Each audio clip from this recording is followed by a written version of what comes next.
Doing good. How you guys doing? What's up, Donald? I'm good. For those who don't know, can you tell us like a brief bio, like how you started in MMA? I really got my start in MMA because I really wanted to be an instructor. I was training in jiu-jitsu, and at that time I was teaching for myself, and I didn't have the name Gracie, and I wasn't a black belt, and I just got into fighting so I could show people that I had some skills that were of value, and I was a legitimate instructor. Well, weren't you BJ Penn's first BJJ instructor? I was. Technically, I wouldn't say I was his instructor, but I was the assistant out of school, and I was teaching most of the classes. So when BJ first came over to the mainland, he'd never really had any formal training. And actually, I was lucky enough to be the guy to teach him for like almost the first year of his first year of jiu-jitsu instruction. But I really can't take any credit for the guy. I mean, he walked into the gym, and everybody knew he was going to be great because we had probably the best academy in Northern California at the time, and he was coming in, he was tapping a lot of the more seasoned students, and that was just off watching a couple videotapes. Bobby, a lot of people will probably remember that on the first season of Ultimate Fighter, you won your first fight, and then you lost the second one via split decision to Stephen Bonner. What were your thoughts on that fight? Do you feel that you won the fight and should have gotten the decision, and what's your opinion of Stephen Bonner? Well, I have nothing negative to say about Stephen, but nobody is going to tell me that I didn't win that fight. I've just had thousands of emails and comments on the internet of a lot of people that thought that I won the fight, and it was unfortunate. It just didn't go my way, and the judges saw it the way they did, and I mean, it's a matter of video record. I was very unhappy with the decision, but what are you going to do? You can't cry over spilled milk. I should have done my job better and took Stephen out. I think I was perfectly capable of doing that, but just wasn't able to get it done. Now, going off on Ultimate Fighter, I'm just wondering, like, that first season, how was that experience and overall, like, I mean, no previous season, so, I mean, like, how was that whole experience? Living it in the real time, it was kind of a hellish experience, but looking back, it was one of the greatest experiences of my life. I would probably, I would go back and do the show again if I had the opportunity. It's very rare that you get an opportunity to completely dedicate yourself full time to training with no real outside distractions. We had quality instruction, a phenomenal gym, and obviously all of the guys on the show were great, great up and coming talented fighters, and it's very hard to find training partners like that anywhere you go, and it was kind of a blessing in disguise and recognized at the time. Now, Bobby, you went on after your experience in the Ultimate Fighter to work in several different places, including Strikeforce, and I was wondering if you could tell us about your Strikeforce experiences. In particular, you had a fight at the Playboy Mansion against Bill the Butcher Mahood. What was that like fighting at the Playboy Mansion? Strikeforce, I fought pretty much for every organization out there. The only ones I haven't fought for is, I think, Hook and Shoot and King of the Cage. Strikeforce is definitely one of the top organizations I've ever fought for. It was a great experience fighting for them. The fight at the Playboy Mansion, everybody thought it's a great experience, and it was a great experience to get to the Playboy Mansion, but generally when you're fighting, you're not really there as a spectator, so you don't get to, enjoy the ambiance that the spectators get to enjoy. We didn't really get to see much of the mansion. We were in the back, brought out just to fight, and as one of the featured fights, by the time my fight was done, the 7-course buffet and the unlimited bar, all that stuff was closed down, so I didn't really get to enjoy my victory as much as I would have liked, but it was a great experience. Yeah, well, hopefully they'll have you back at some point real soon, and you'll get to be there just to enjoy the festivities and not have to worry about a fight. But, Donald, next question will be yours. Bobby, like I said, my next question was, what's next for you now? What are your next plans for MMA? My plans are I'm always in the gym. I'm always trying to stay in shape, and I'm always ready to fight. It's just an unfortunate circumstance that since I lost my Strikeforce world title, I've had a really hard time getting fights. Strikeforce hasn't offered me any fights, and I haven't gotten any fights in any of them. I'm trying to shop myself around anywhere because I don't really fight for money. I just love the competition. The money's just a bonus, and my whole plans are to just stay in shape and take whatever fights get thrown my way. Now, Bobby, would you take a rematch with Renato Babalu Sobral? Because I know that he's been up and down ever since that fight with you, and it seems like now might be a time to get a rematch with him and show why you deserve to get that title back. You know, I'd love a rematch with Babalu. He's a great fighter. I was a fan of his before I ever had the privilege to step in the cage with him. But, you know, I held that Strikeforce belt for over 2 years, and I was winning the round where he cut me. I won that round handily on the judges' scorecards, and it was just unfortunate that I wasn't given the chance to come out for the second round because I hurt Babalu pretty bad at the end of the round when I dropped him. And I would definitely take a rematch with him, and it's not a personal thing, just professional. You know, I feel that I should have had another shot at that title. He promised me a rematch in the ring, and I was promised a rematch by the organization, but unfortunately those things never materialized. But in a heartbeat, I fight. Yeah, let's hope that they do. Peter, the next question is yours. Well, you probably get this question a lot, but I'm going to ask it anyways. Can you explain what happened in the fight with James Irvin? You know, I get a lot of hate on that fight because a lot of people give me a hard time for, like, celebrating my victory in the cage.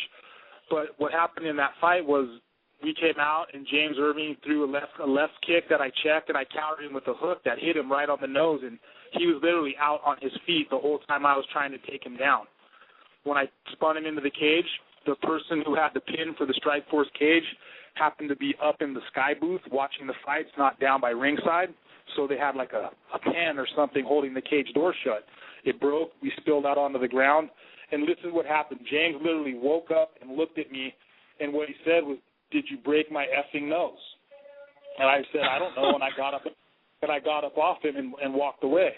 And then he was, and if you guys ever get the DVD, listen to Phil Baroni's commentary. He called it straight. First, James was holding his head, then he was holding his face, then he was holding his right knee, then he was holding his left knee. And when I heard the official asked him if he wanted to continue, and when he said no, I thought that I had won. I didn't know that he had supposedly injured his leg. I thought he quit because I heard him, and he kind of has a history of quitting in the ring or the cage. And you know, I thought I won the fight. You know, I thought I was going to be awarded the victory because I did damage, and you know, it was just an unfortunate circumstance. And a lot of people, you know, have a negative view of me for that, but in my opinion, when a fighter chooses not to continue because he's been damaged, the person doing the damage should be awarded the victory. Now, Bobby, I have another question for you. You've fought light heavyweight for most of your career, and I'm wondering, what's your comfortable walking around weight? What do you cut to get to 205, and do you feel like you could ever fight at a lower or a higher weight class? You know, I would love to be able to fight at 185. I just don't know if I have the discipline to get down there. You know, I don't like to eat bad food. I eat clean. When I'm on a maintenance-type training schedule where I'm running 3 days a week and maybe training 3 or 4 days a week, my weight fluctuates from about 215 to 225. And then I get on my normal training schedule and I get down to where I'm fluctuating between 205 and 215, and then I just make the weight. You know, when we did what a lot of people don't know, when they saw the whole weight cutting episode from The Ultimate Fighter, was that I had basically walked away from the sport for 14 months and only had about 2.5 weeks notice that I was going to be on The Ultimate Fighter show. And so I came into the show at 248 pounds, and like 10 days later, 12 days later, had to get down to 205. And that's why the weight cut was so hard. And I don't like fighting at heavyweight. You know, the heavyweight division to me, I think that's a ridiculous gap in weight to have a 60-pound weight division. And for me, bulking up and being in shape where I could have good cardio and be explosive, I would probably be about 227 pounds. And that's just a lot of weight to carry when now some of the top fighters in that division are cutting weight just to make that weight limit. Right. So in essence, you feel there should be like a super heavyweight and a heavyweight division, then there should be like a 225 and then 265. Yeah, I don't think they should call it that super heavy because I think there's a real negative stigma that goes along with that. But I think maybe if they put in a cruiserweight weight class in between, that would be at 225 pounds, like you mentioned. I just don't know what they. Or make the 205 division the super middleweight division and call the 225 division the light heavyweight division. I mean, I don't know, but I don't think anybody likes the whole stigma of the super heavyweight, you know, right, moniker. I agree. it probably implies something over 265. So you're right, like super middleweight and then light heavyweight and heavyweight might be the way to go. But of course, I'm not the man who makes those decisions, so we'll just see what happens in the future. I'll go to Donald for the next question. What would you say your best achievement would be from competing on the Ultimate Fighter with the Fight for Bonner to where you are now? My biggest achievement, I think, would be winning and maintaining the Strikeforce light heavyweight title. I fought for that organization. I fought every fighter that they put in front of me. I had some bad breaks, but the only fights I lost in Strikeforce were due to cuts. One of the cuts was caused by a headbutt, and even the cut that Babalu opened on my face, he initially headbutted me and opened the cut on my eyebrow, and then he elbowed me right in almost the same spot and just split me wide open. So I've only lost fights in Strikeforce on cuts, and I really think that if I had been allowed to continue, I could have come back and turned the fight back and got a victory in both of those situations. But, fighting for Strikeforce was probably my biggest achievement since being on the show, definitely. You think you still would have made it there, regardless if he was on the Ultimate Fighter or not? I mean, you think that had a lot to do with you getting to your Strikeforce with the title? I definitely think that being on the show definitely helped me get into Strikeforce. But I was fighting out of San Jose, and Strikeforce is a promotion that's based out of San Jose. I'd already known Scott Coker from his days as a kickboxing promoter. I had a couple opportunities where I was going to do kickboxing matches under the Strikeforce kickboxing banner, but those, due to injury or due to bad scheduling, those fights never happened. So I already had somewhat of a relationship with Scott Coker, and I think I still would have got in, but definitely the name and the name recognition that I built up on the Ultimate Fighter show definitely helped me there. Right on.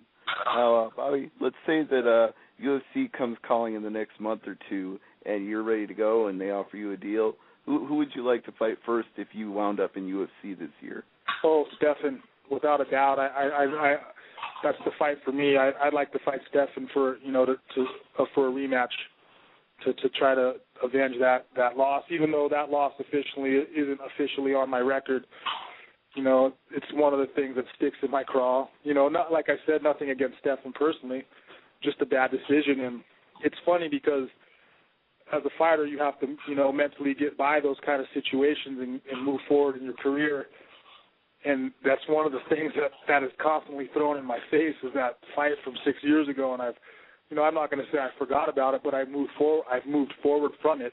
And it always comes up. But Stephan would be the guy that I would want to fight. And as always, not for any personal reason. I don't dislike Stephan. I think he's a great guy. I think he's a great fighter.